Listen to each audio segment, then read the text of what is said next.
الحمد لله كما يليق بجلال وجهه وعظيم سلطانه، والصلاة والسلام على رسوله وحبيبه وعلى آله وصحبه أجمعين.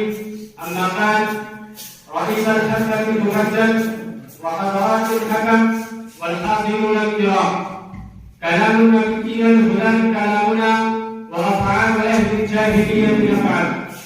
أيها الحضور الكرام، الإسلام من عند الله لا يقبل نقصا ولا تقصيرا، لأنه موجه إلى الفطرة الإنسانية السليمة، وخالق هذه الفطرة أدرى بما يتناسب معها ويوافق على طبيعتها. إن الإسلام محجوب اليوم بأهله، لأن معاده ورجاله وشعبه ليسوا ممثلين منهج الإسلام بتصرفاتهم وسلوكهم تفصيلا كاملا، وليسوا على المستوى المطلوب لحمل رسالته. ألا إن المسلمين الأوائل كانوا هم يمثلون الإسلام في معاملاتهم وأخلاقهم وسلوكهم، فدخل الناس في دين الله أفواجا، وملايين من المسلمين اليوم يدعون الناس إلى الإسلام فلا يستجيب لهم أحد. إن منابرهم مزخرفة، وإن ملابسهم مسجلة، وإن وجوههم ناظرة، وإن أسباب حياتهم عالية، ولكنهم خواء في تمثيلهم للإسلام.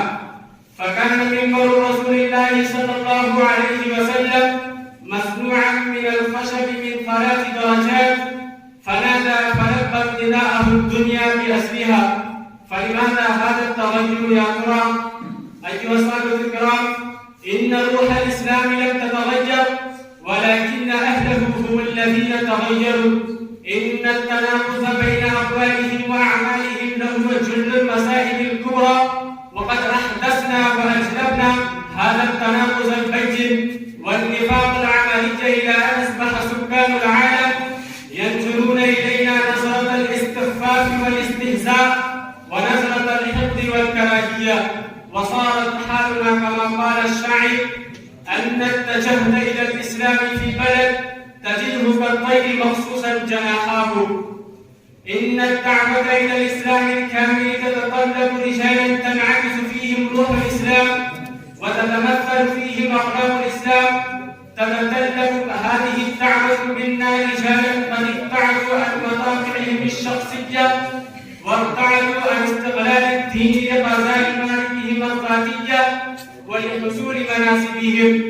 إنها تحتاج إلى رجال يعيشون الإسلام والأجر الإسلامي قولا وعملا، ويدعون الناس إليه صدقا وإخلاصا ومنهجا وتطبيقا.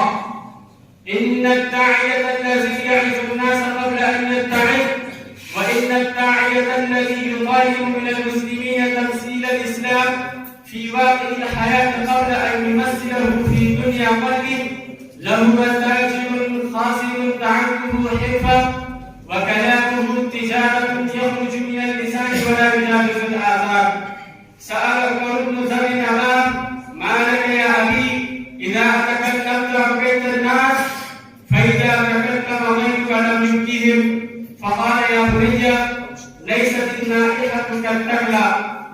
إن الدعاة الذين يتكلمون ولا يفعلون فقد توعدهم الله بقوله: يا أيها الذين آمنوا لم تقولون ما لا تفعلون، كبر مقتا عند الله أن تقولوا ما لا تفعلون.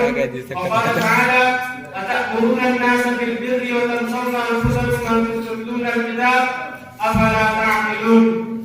وقال رسول الله صلى الله عليه وسلم: رأيت ليلة أسري بي رجالا تقرب شفاههم بمغاريز من نار، قلت: من هؤلاء يا جبريل؟ قال: هؤلاء الخلفاء من أمتي يأمرون الناس بالبر وينسون أنفسهم.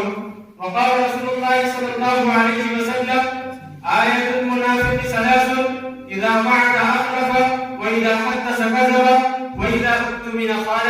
متفق عليه.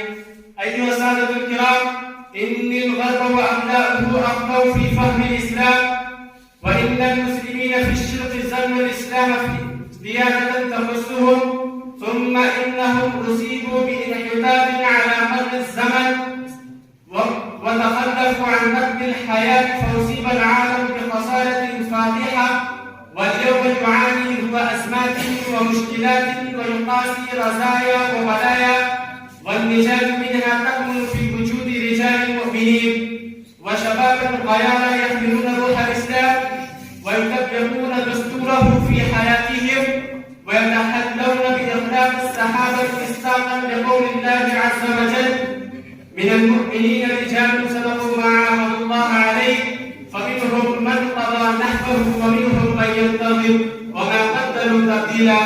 وكقوله تعالى: إنهم فتية آمنوا بربهم وزدناهم هدى.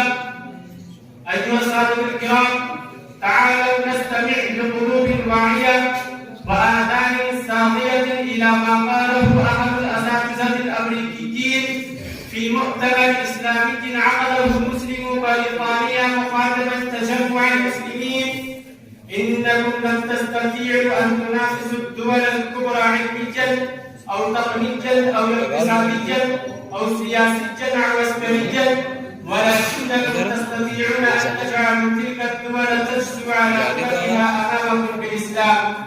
أفيقوا من غفلتكم لقيمة هذا النور الذي تحملونه والذي تتعطش إليه أرواح الناس في مختلف جنبات الأرض.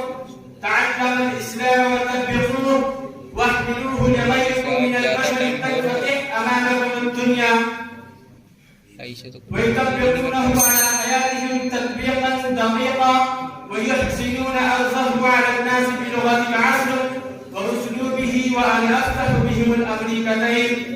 فهل أرجو منكم أن تكونوا أحد 40 شابا من هذا الطراز؟ وأكتفي بهذه الكلمات.